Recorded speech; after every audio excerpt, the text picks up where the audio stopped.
이렇게 불안한 경제를 대변하듯이 최근에 미국에서 큰 사건이 있었습니다. 실리콘밸리 은행 파산 이슈가 있었는데요. 이 이슈가 대한민국에 있는 우리에게도 좀 어떤 영향을 미칠지, 우리가 이걸 어떻게 좀 받아들여야 될지 궁금해요.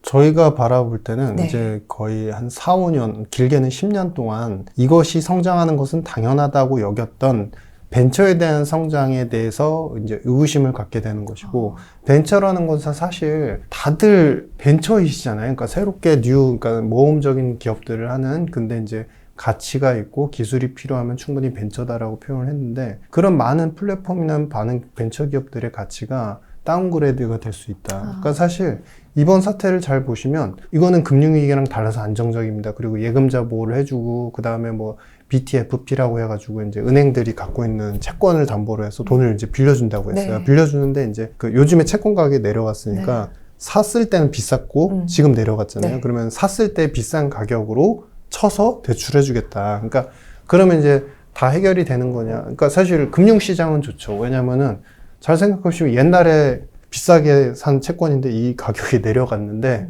비싼 가격만큼 돈을 준대요. 그러니까 100원짜리가 40원이 됐는데 100원만큼 대출을 해준대요. 그 얼마나 좋은 겁니까? 그럼 60원만큼의 잉여 유동성이 또 생기는 거죠. 그러면은 사실은 금융시장이나 이런 데에서는 아, 이거 오히려 파산하니까 더 좋은 거 아니야? 뭐 이런 생각을 하면서 아이러니한데, 근데 현실은 뭐냐면 이 은행이 뭐 여러 가지 이유가 다 겹쳤습니다. 파산하게 된 계기가. 첫 번째는 일단 자산부채, 그러니까 자기네들이 갖고 있는 자산에 대해서 수익은 적게 가져가는데 부채, 예금 쪽에 대해서는 이제 비용을 많이 내면서 이게 이제 돈을 계속 지급해야 됐었고, 두 번째는 결정적인 게 뭐냐면 사실은 그 얘네들은 이제 SVB 같은 경우는 기본적으로 벤처 투자를 했는데 벤처 투자 펀드를 조성해가지고 이제 영업 활동하는데 여기 돈이 안 들어온 겁니다. 한 1년 동안 1000억 달러 정도 마이너스가 계속 쌓여 있으니까 사실 자산 부채 디스매치, 그러니까 비용만 계속 나가고 있고, 그러니까 거기에서 펀드 조성되는 거에선 돈이 썰물처럼 계속 빠져나가고, 그러니까 이제 갖고 있는 자산 중에 국채라도 매도를 해야 되는 거죠. 매도를 해야 되는데 이제 매도하면 이제 다 누군가가 이제 받아주고, 그 다음에 매도한 다음에 또 돈이 더 필요하니까 유증을 해야 되겠다. 그쵸. 근데 유증을 하는 거에 대해서 아무도 안 받아주는, 우리한테 주는 메시지는 쉽게 말씀드리면 뭐냐면, 기존에 성장하던 패러다임에서 벤처 투자자든 아니면 기업이든 벤처 기업이든 돈이 있으니까 충분히 투자할 수 있어 라는 투자 금융기관 입장, 그 다음에 돈을 받아서 성장했던 기업 입장, 당연시 여겨졌던 게 하나씩 균열이 생기고 있다는 겁니다. 네. 당연히 돈이 들어왔고 당연히 돈이 있으니까 기업 활동을 할 수 있었는데 그게 이제 깨지면서 나타나는 불균형이라는 거죠. 우리가 당연하게 생각하는 선순환 구조잖아요. 네. 그렇게 구조가 일어나야 뭔가 성장이 이루어질 수가 있는 건데 그게 막혀버리는 게 되는 거네요. 근데 이거 조금만 더 생각해 보시면 4년 동안 우리 코로나 겪으면서 근래까지 4년 동안 당연하게 여겼던 게 뭘까? 예전엔 벤처 위험한 거였어요. 근데 벤처 요즘에 작년까지였죠. 작년까지도 벤처 CEO다 그러면 무조건 다 부자인 줄 아세요. 왜냐면 다 익스트가 되고 돈이 다 받아준다고 생각하니까. 두 번째는 자산이 많으면은 특히나 부동산 자산이 고가인 거. 그러니까 사실은 우리나라의 부동산 자산들도 많이 올랐지 않습니까? 근데 그 오른 가격이 당연하다고 여기세요. 그러니까 제가 예전에 희한한 장면을 봤습니다. 그러니까 어떤 분께서 자신의 이제 그 집 가격에 대해서 모니터링을 하시다가 거의 이제 200% 이상 오른 가격인데 그 200% 오른 가격이 거의 뭐 한 진짜 강남권이어서 20억 이상인데 그 가격이 이제 10몇 억 이렇게 후반대로 떨어졌나 봐요. 근데 그거 표를 보더니 내 집값이 이거밖에 안 돼? 이러시더라고요. 그러니까 뭐냐면은 부채의 힘으로써 자산 가격도 들어올렸고 벤처 위험하지만 위험성이 오히려 떨어지고 오히려 벤처하면 무조건 대박이 난다 했던 부분들. 그리고 마지막 세 번째는 우리가 사실 당연시 여겼던 게 또 핵심이 하나 있는데 무조건 돈이 없으면 빌려서라도 쓰지. 그러니까 부채에 대해서 사실은 거의 3년 동안에 너무나 쉽게 생각했던 경향이 있었어요. 이제 저금리 영향도 있었지만 중요한 거는 대출 태도죠. 그러니까 은행이나 금융기관들이 대출을 해주는 데 있어서 상당히 좀 적극적인 행태였었고 그전처럼 이렇게 뭔가 체크를 하는 구도가 아니잖아요. 온라인으로 비대면으로 딱 굉장히 해서 심플했어요. 그러니까 이러한 당연한 그런 것들의 핵심은 뭐냐면 부채인 겁니다. 그러니까 부채가 많은 것들을 다 떠받쳐 줬는데 그것들이 좀 이제 서서히 균일이 가고 있는 그런 국면입니다. 전체적인 부분에서 어떤 영향이 있다라는 걸 얘기해 주셨는데 그러면 조금 더 구체적으로 경제에는 이 SBB 파산 이슈가 경제에는 좀 어떤 영향을 미치게 될까요? 우선 민낯이 하나 나왔다 뭐 이런 판단입니다. 그러니까 뭐냐면 제가 이 말씀을 드리기 전에 앞서서 현대화폐 이론이라는 내용을 말씀드리고 싶은데 네. 이게 얘기를 간단하게 말씀드리겠습니다. 그러니까 예전에는 그러니까 화폐라는 게 문물 교환을 하는 수단으로서 그렇죠. 쓰였었죠. 근데 지금은 이 화폐라는 게 뭐냐면은 국가가 세금 징수를 하기 위한 수단이라는 거예요. 거기에서 이제 핵심 포인트가 뭐냐면 예전에는 물물 교환으로 이렇게 넘어가던 시대에는 금본위가 있었으니까 금이 하나 있으면 달러가 하나.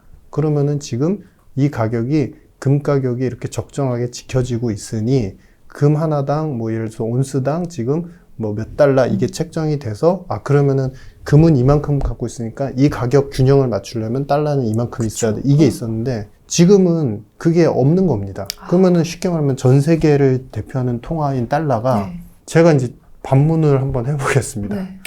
우리 보통 달러 지수 이런 건 아시죠? 네. 달러 뭐 글로벌 달러 네. 통화에서 100이면은 비싼 건가요? 아니면은 95가 적정한 건가요? 90이 적정한 건가요? 적정하다. 네. 적정하다고 어느 수치에 표현할 수 있을지를 잘 모르겠는데. 네, 그게 기준이 없어서 그런 겁니다. 그 기준이 없습니다. 그러니까 예전 같으면 금이 이만큼 있는데 이만큼 가격만큼 맞추려면 달러가 지금 얼마만큼 있고 그 가격이 얼마여야 돼라는 기준이 있었는데 네. 그게 깨져버렸다는 거죠. 네. 그러면은 이런 상황에서는 과연 통화라는 거, 화폐라는 게 물물 교환의 가치가 있느냐. 오히려 그 화폐라는 게 국가를 구성하고 있는 어떤 이제 경제적 시스템에서 이것을 갖다가 계속 추진시키고 재정을 꾸리고 그다음에 돈을 쓰고 세금을 징수하기 위한 수단의 징표이지. 왜냐면은 국가가 뭔가 끌어가려면은 매개체가 있어야 되지 있어야죠. 않습니까? 네. 근데 돈이 없으면 아무것도 안 되죠. 근데 그 관점을 생각하면 거기서는 이제 이런 주장을 하게 되고 여러분들도 2020년도에 한번 그 구글링이나 네이버 한번 찾아보십시오. 다 나옵니다.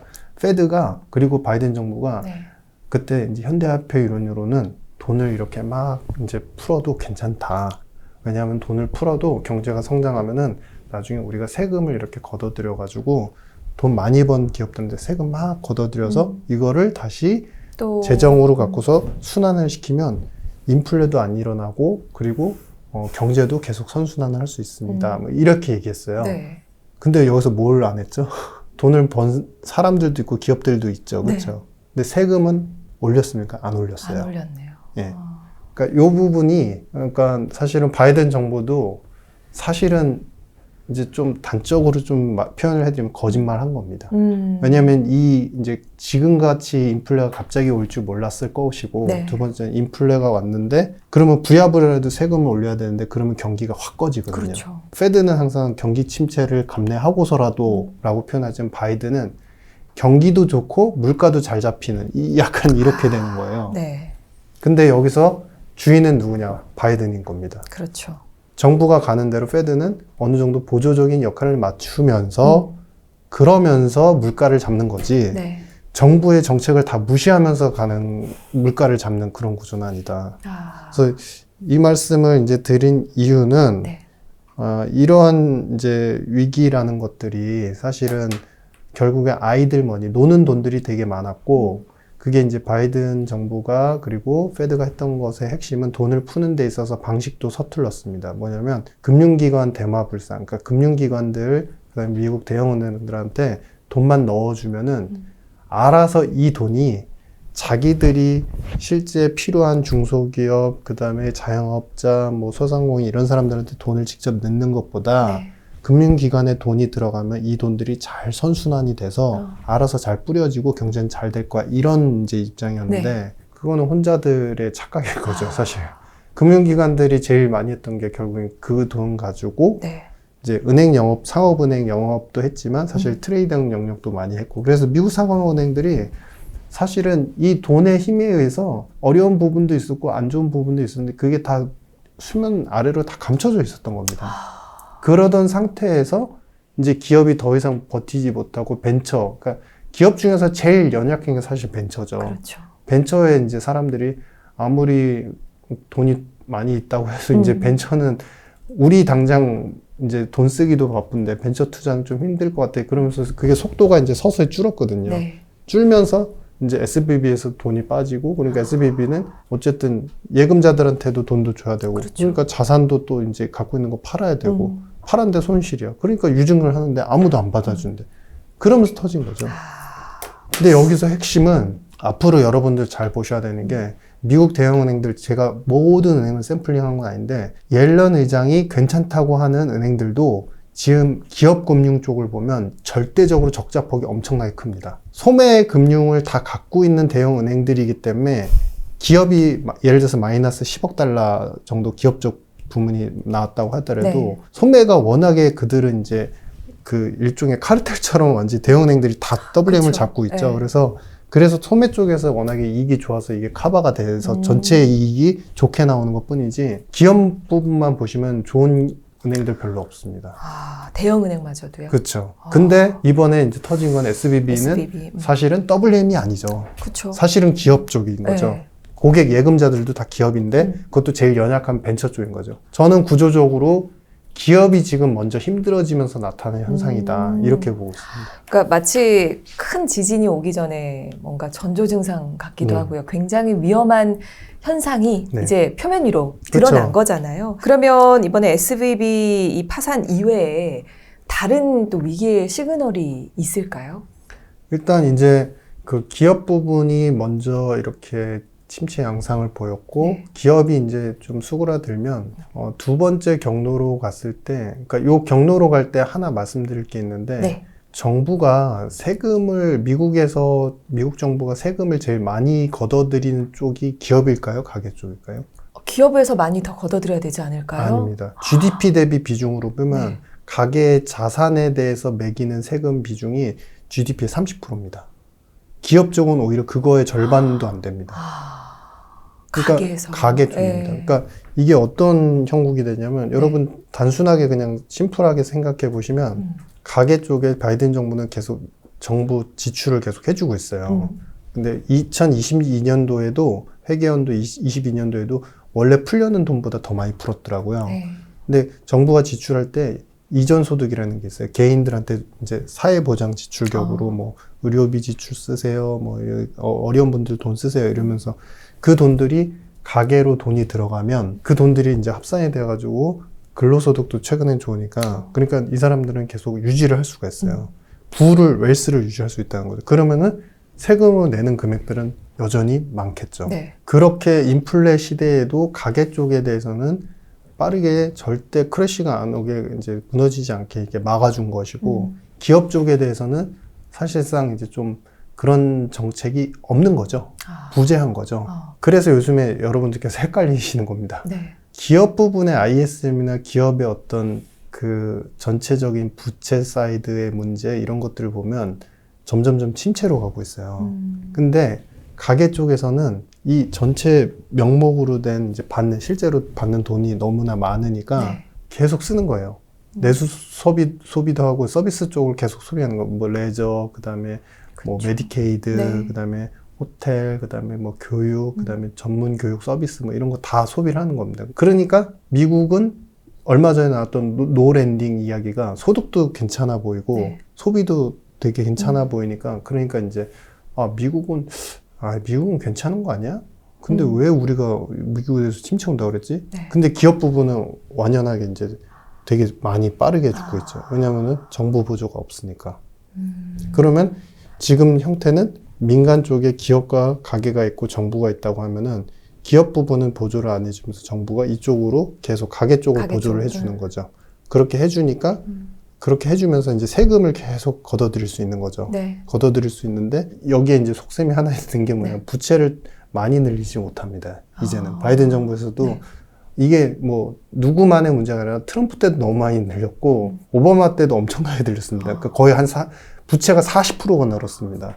그러니까 되게 많이 늘렸거든요. 네. 물론 8년 동안 했기 때문에 네. 그렇긴 한데, 근데 바이든은 이제 사실은 그 좀 사면 초과예요. 왜냐면 처음 취임할 때 3년 차 될 때는 흑자 재정이 나온다고 했거든요. 근데 먼 얘기죠. 네. 말도 안 되는 네. 얘기죠. 요즘에 부채 한도 협상 좀 길어지고 있지 않습니까? 6월까지 좀 딜레이가 된 밀려서, 상태인데 네.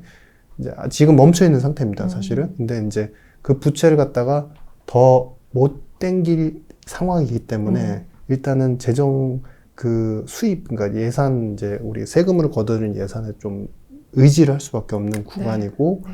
그렇기 때문에 가계 쪽을 오히려 더 신경을 많이 쓰고 그러면서 서서히 이제 기업 쪽은 이제 침체가 더 빠르게 오고 있는 네. 상태다. 근데 그렇기 때문에 소비가 계속 살아있는 듯 보이죠. 근데 실제로 이걸 뚜껑을 다 열어보면 실질 소득과 실질 소매 판매 이런 거 트렌드를 보시면 그냥 멈춰 있는 상태예요. 그러니까 실질이라고 표현하는 거는 네. 우리가 그 물가가 오르면은 비싸진 만큼 그 금액 지출이 많아 보이잖아요. 네. 예를 들면 우유 값이 우유 한 병이 예전에는 500원이었는데 1,000원이 되면은 우유 한 병을 지금 샀다 놓으면은 1,000원이잖아요. 네. 옛날 대비해서 50% 그렇죠. 2배 오른 것 네. 같잖아요. 근데 사실은 사람들은 우유 하나만 여전히 사고 네. 있는 거예요. 더 많이 사지 그렇죠. 더 많이 사지 않아요. 그대로 유지하고 있는데 그게 다 정부 쪽의 힘으로 그렇게 보전이 됐다. 어떻게 보면 되는 보전이 상황. 되고.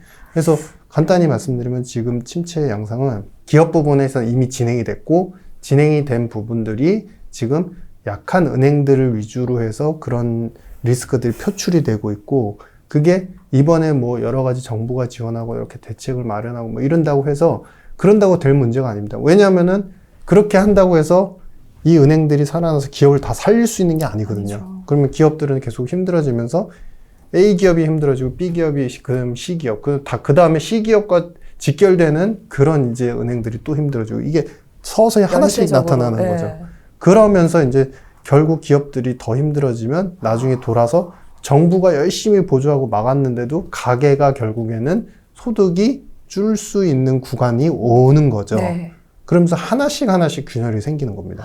그러니까 지금처럼 하나씩 균열이 올 때는 사람들은 헷갈리고 그쵸. 두 번째는 이제 경기 혹자들은 턴할 거다 네. 뭐 이런 얘기까지 하시는데 이런 얘기는 절대 여러분들 속으시면 안 됩니다. 헛된 기대에 불과하네요. 예. 지금 어떻게 보면은 이런 이슈들을 들었을 때 우리가 가계에서는 정말 금융위기나 경기에 대해서 네. 체감이 객관적으로는 안 될 수 있다는 얘기잖아요. 네네. 왜냐하면 쓰던 건 계속 쓰면서 그쵸. 살 테니까.